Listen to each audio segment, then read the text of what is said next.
Ange, Sorry. it would obviously mean a lot to your fans to sabotage Arsenal's title bid. Has it got any relevance to you? Not in terms of that as a motivation, no. I want to win, and I understand the importance of winning against, your traditional rival. I've just come down from Glasgow, mate. I've got a fair idea about what derbies mean to supporters, but I don't think I never believe your motivation should revolve around the demise of somebody else. Your motivation should always be about yourself, and I want to win because I want us to achieve something. I want us to progress. I want us to be in the position where we're fighting for the title. That's what drives me, not not the demise. Because then, if that's your kind of measure always, is to you're peering over the back fence to see what your neighbour's building, then you're going to just be you could both have the worst house in the street because everyone else is building beautiful places and you're just looking over the back fence. Can you talk a little bit about the Glasgow derby and the emotions of that and what you learned from it? Yeah, it was massive, and I think they always, the couple of years I was there, and you've seen it this year as well, it takes extra significance because usually they decide the title of those games. That's how tight it usually is. So it's not just, beating your biggest rivals and what it means to your supporters, but you also know that, in those 4 games, if it swings one way or another, it probably means you've lost the title as well, or it's a cup final. It's either a cup semi-final or a cup final. So they're massive games, and as I said before, you need to embrace that, understand the responsibility you have. But I never sort of, even when I was up there, I never wanted to win those games because it meant that, Rangers would lose. I just wanted to win because I wanted us to win, and I wanted us to win the title, and I wanted us to win those games. And I think, again, sometimes if that's your only measure, if you're just staying ahead of whoever your biggest rival is, and whilst you're fighting amongst each other, others could be going past you. So I've always sort of made a conscious effort to know that the measure should always be ourselves and how good we can be. It'd be nice to have Arsenal and Spurs contesting the title. It's been dominated by the Northwest. Mate, it'd be nice to see us with anybody contesting. I don't care who it is, but as long as we're in there, and that's hopefully the plan. Thanks. Tom? Hi, Ange. Kind of on from that, the way that the fixture list has panned out, you were playing the 3 title challenges coming up, you're in a position where you can have a big impact on how it all ends up. You've obviously outlined why the season's happened the way it has, but how much is that sort of giving you a sense of drive for the next season to be part of that type of? Yeah, absolutely. I mean, that's what I've sort of been saying all along, is that's where I want us to be. I want us to be fighting. For those, when it gets to this time of the year, to be one of the ones fighting for the ultimate prize. But right now we're 10, 15 points behind that, and that's your measure. That's what, because you can win a game, we can win on Sunday. It doesn't mean we're title contenders this year. You've got to be title contenders. You've got to do it over the course of a whole year. And, that's what I'm measuring ourselves. So we know we've still got some work to do. But at the same time, we're in a better position than we were 12 months ago to sort of build on that. And that has to be our aim. That has to be our aim, that, in 12 months' time, we're hopefully in a position where, we're one of the contenders rather than trying to disrupt them. Back to George mentioning Harry Kane, he obviously was such a producer of goals for his team, but Spurs have scored more at this stage than they did last season when they had Harry. I mean, how much does that please you, that you're scoring goals from all over the place? Yeah, look, it's obviously, that was going to be a big challenge for us, because Harry's arguably the best number 9 in the world at the moment, and he was a consistent goal scorer at this football club in the Premier League, irrespective of the club's fluctuations. He always scored goals. So you take that out, you got to fill that breach, and we were never going to fill that breach with like for like. It was going to have to be a bit of a spread, and I think the lads have done a decent job of covering that spread. We had to, and I think we have. But I still feel, and I think I've kind of feel like I'm repeating myself, I still think that's the area of the park we need our biggest still improvement in that front third. I still think there's a long way for us to go to kind of, if we're going to bridge that gap with the top side, I still think it's the area of the park where we still need to have a lot of growth. But you know, in the absence of like such a key player as Harry, for us to, you know, still be in the position we are and score the goals we have, I think is a credit to the group. Just finally, talking about the third behind that midfield, with Arsenal, there's a lot been talked about how Declan Rice and Jorginho have played a huge role and Havertz in this season into transforming the midfield. Yves Bissouma, I remember in that 2-2 draw, had a fantastic game, a brilliant start to the season. Some fans feel like he's maybe not quite hit those levels of late. How happy are you with that particular area of the pitch and the control, presumably, that you're going to want from games going forward?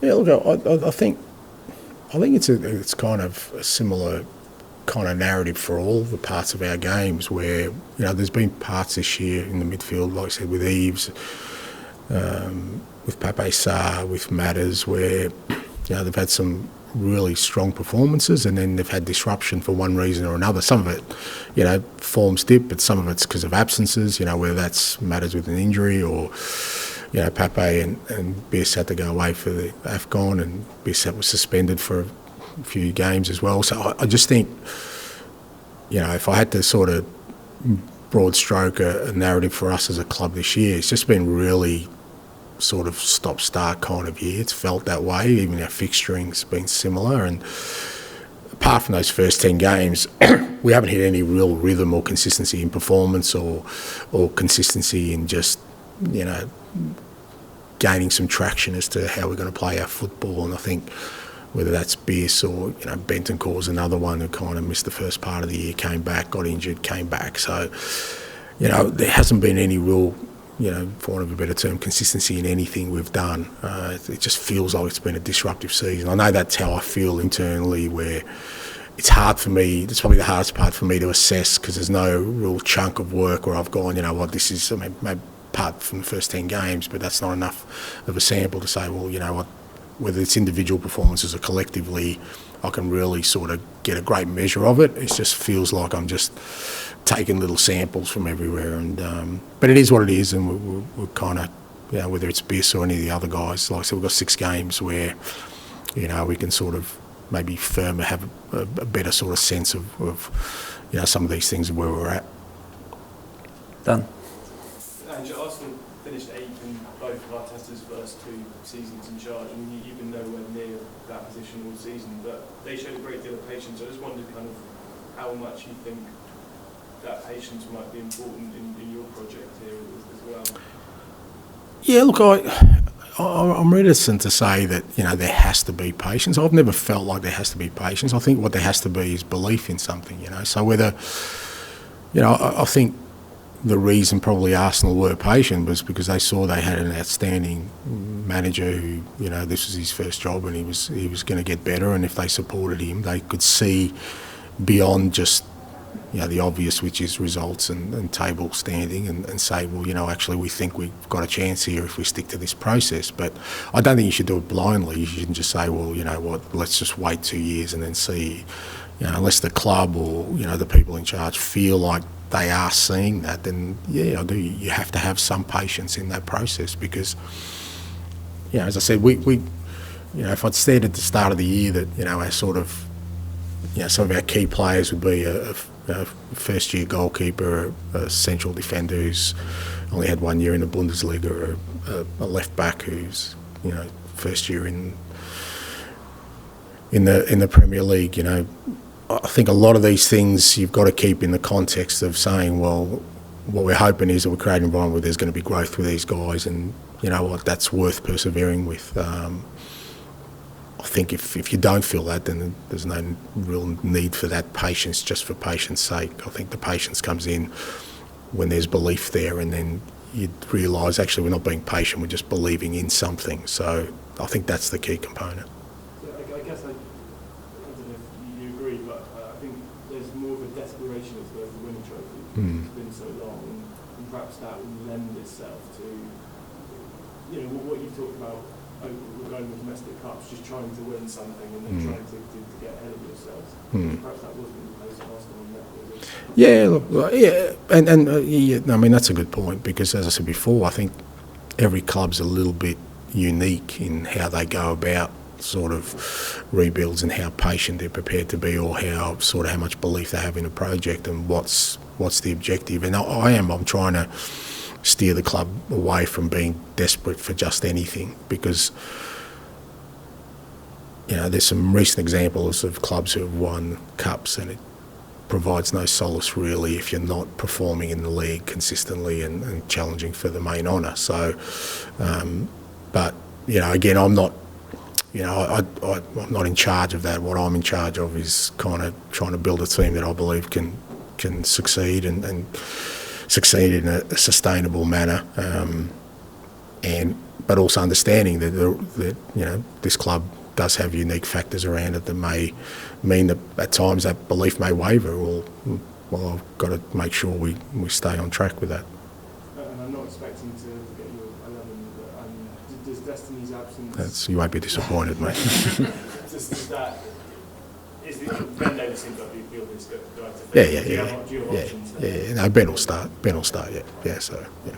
Okay. So you're not totally disappointed. Yeah, that's right. Yeah. Darren, you got? Hey, Darren. All right.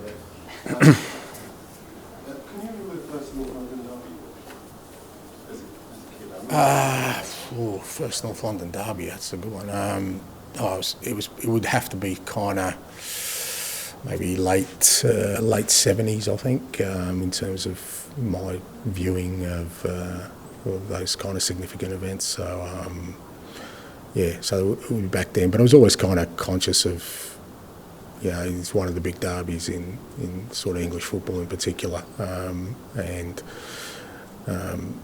You're always kind of intrigued with the ones where, there's history there, there's proximity there, all those kind of things that play into it, and you understand the significance of it. Also, I think this first time that was a reflection of the only turning at the start of the season about the career trajectory and establishment of the Spurs side, the attitude really reflects the leadership.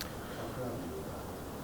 Yeah, look, I am, because I'm pretty hard on them, to be honest. I think, it was mentioned before, would you have taken fifth at the start of the year? I think a lot of people would have. And when I think of the challenges I've put to this group of players, a lot of them, like I said, first time in the Premier League, or still very young in age, or not having that sort of hardened experience, losing some, we lost some real key experience from the group at the start of the year. I'm really, but I haven't wavered in not making excuses for them, and I love the fact that they haven't sought that and have never sort of felt sorry for themselves. If anything, they've been the other way, and so I'm like I said, I'm purposely being hard on them, because I just think some of the potential within this group at the moment is pretty exciting, and I don't want to limit that, and I don't want them to limit it to themselves, and embrace it, and be disappointed with where we are. Be disappointed that we haven't been successful this year, even though it's our first year, because that's the kind of attitude I've had my whole sort of career, that I don't want to waste a year, I don't want to waste the season on something that might come in years to come. The opportunity's here and now, and I have been proud of the way, not just the young players, but even to the experienced players, guys like Sonny and others who have also embraced that challenge of saying, okay, we're a new group. It could be so easy to say, well, this is a 5-year project, but they've said, no, we want to be better than that. We want to be better than that quicker. So from that perspective, I am, yeah. But Harry, when you left and all the noise outside, was it? Obviously you've done well now, so I wonder if you can just maybe elaborate on what you said to the players to kind of just draw a line under that and motivate them to really score the goals and have fun this season. Yeah, I think that was the sort of starting point for us, because I was literally sitting in here the day before the Brentford game, and he just left. So you're starting a season, and the most significant person at this football club maybe ever, I don't know, by the time the dust settles, has just left on the eve of the first game, and I remember just making a real conscious effort of it's the old, duck just looking really graceful above the water, and just if there's any panicking happening, just make sure it's under the water where no one can see, particularly the players. And again, the players never sort of batted an eyelid with that, and you could, because, I mean, you just see what Harry's done at Bayern this year. I mean, it's been unbelievable, and you go, geez, that's a significant player that's left this football club, and yet he hasn't been mentioned as much as he would have if we weren't successful, I think, and if we weren't scoring goals. I think his name would have come up a lot more.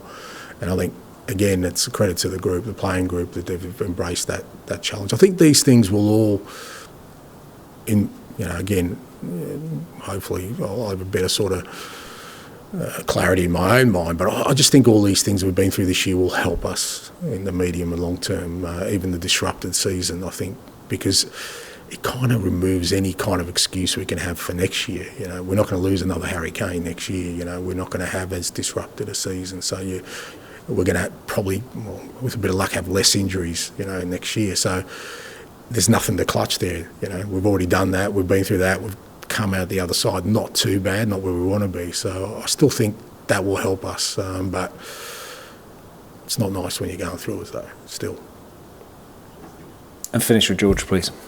Sticking with the forwards, actually, you've not had the chance to sort of Yeah. I guess, for the last month to 6 weeks. How much of a miss has he been, sort of, especially as kind of forward on the front, Yeah, I mean, without repeating myself verbatim, another one who's just had a disrupted season, mate. When he's been in, he's been really good for us.